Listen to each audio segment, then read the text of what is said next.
Hey guys, make sure to subscribe and hit that notification bell to be updated every time I make a new video. Thanks, let's begin.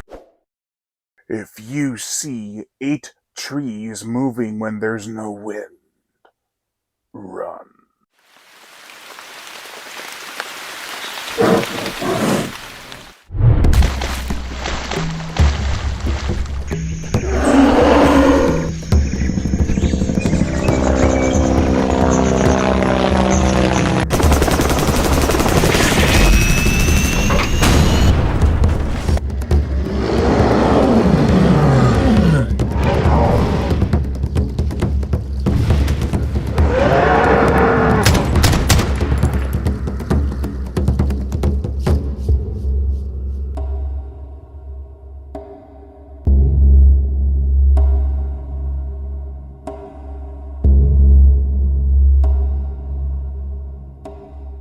The Beast of Devil's Rock.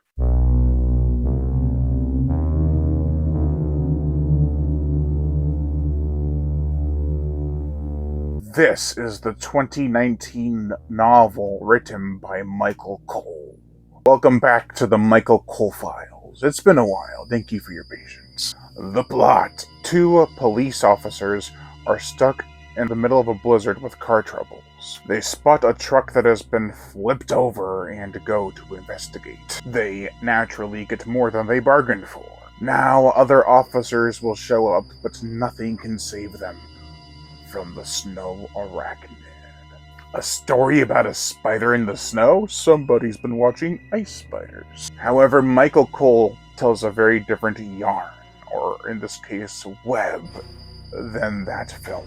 Instead of setting it on a ski resort, the story is much more condensed. Like I mentioned in my plot synopsis for this book, it features a bunch of police officers fighting off an arachnid in the snow, and in that it becomes more of a survival horror. And while I do love survival horror, I do have to admit, the characters are not fleshed out enough in the story. Which is weird, because there are 2 of them that take up 30 to 40 pages of the opening scene. Then the rest show up. What's rough about this is that there's not enough dialogue given between the 2. It's mostly descriptions, very vivid descriptions that help amplify the experience, which makes it not a bad thing because it helps make the book feel cold. The vivid descriptions paint the scenario and setting quite well. Everything from the creaking trees to the snow pelting our characters in the face. For the characters, we have Ron Weller, who is our leading man. He is one of the 2 officers that is trekking through the snow during the opening parts of this book. Of course, then they are attacked, but no one believes him. Even when they do see it for themselves, he doesn't go, "I told you so." He's trying to survive. He doesn't have time to rub it in their faces. He sees a lot of shit go down. Fellow officers and friends being attacked or cocooned by the spider. They are either killed or made to decompose to be consumed. I felt bad for him by the end for all he had been through. Speaking of the end, it felt like John Carpenter's The Thing, which was epic. Stephen Roman is the leader of the first group of cops who go to investigate. He belittles Weller because of a past experience where he was responsible for an accident. Of course, when he hears about the spider, he thinks, well, he's making excuses again. He just can't let go of the past. He does put up a decent fight against the spider, though, I'll give him that. Jamison always has a little quirk, like how he has fancy equipment like a coffee maker. That always comes in handy.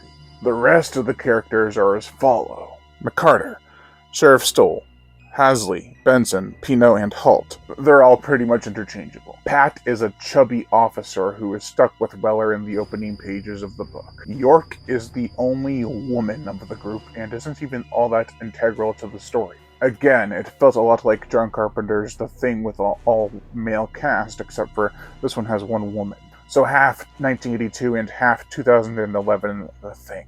Now, I read this book after I read Blood of the Bigfoot, also by Michael Cole, which did come out after, but there are some striking similarities to it. Cops being attacked by a monster, even some of the events, like characters trying to hold up in a cabin or there being a cave. I think Blood of the Bigfoot was better, but this was still a tense read. to be honest. Don't think that just because Blood of the Bigfoot was also very intense, that I wasn't freaked out when reading Beast of Devil's Rock. What else works for this book, because I'm starting to feel like I'm being too negative?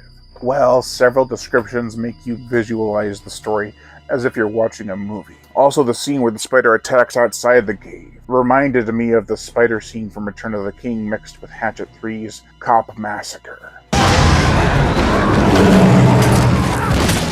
Okay, let's get to some slaughter. For the gore, it starts off a bit tame, some blood splatter, impalements with a stinger, but then they go inside the cave and find the spider's victims.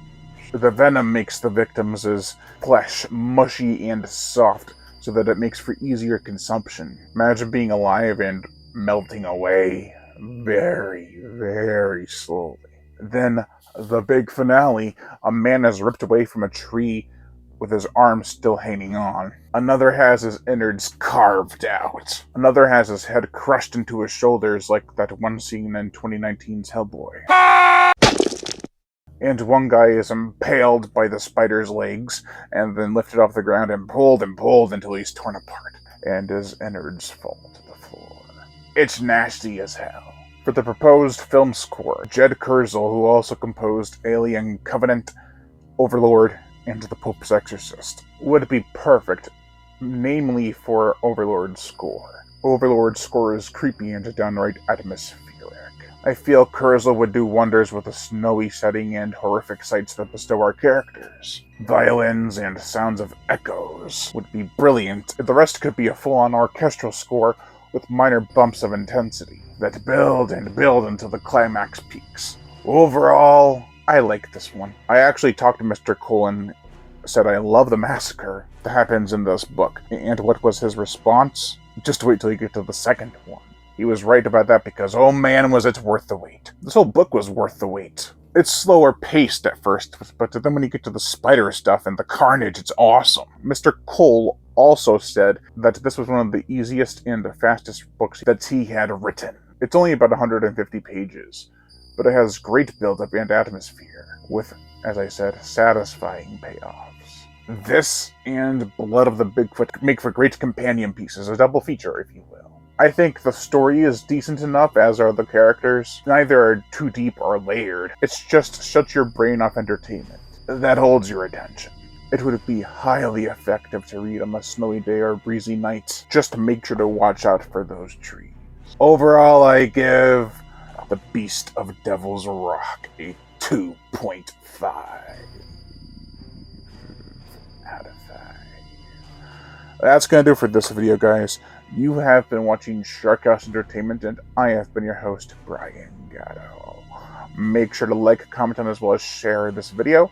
Like my Facebook fan page and support me on Patreon, where also you can get access to early videos, and it helps the channel go a long way. Also, hit that notification bell to be notified every time I make a new video, and as always, subscribe. I don't know what the hell that was.